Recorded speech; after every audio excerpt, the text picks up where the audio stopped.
खुलुमबाय बयखौबो बड' मिक्सार चेनेलाव नोंथांमोना अननानै भिडिअखौ जोबजासिम नायलां। क'क्राझाराव खास्रि बिस्रि जाथाय न'खरसेनिनो 7 सुबुङा गावखौनो जिउ फोजोबना लादों। सुबुं माहारिनि मावनो नाङि हाबा मावना लादों क'क्राझार तुलसिबिल गामिनि गंसे न'खरा।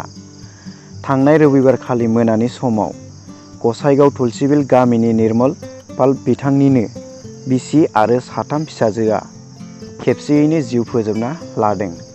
जिउ फोजोबना लानाय सुबुंफोरखौ फारियै निर्मल पाल 52 इयार्सनि, मल्लिका पाल 45 इयार्सनि, प्रिया पाल 25 इयार्सनि, दीपा पाल 17 इयार्सनि आरो नेहा पाल 15 इयार्सनि होननानै मिथिनो मोन्दों।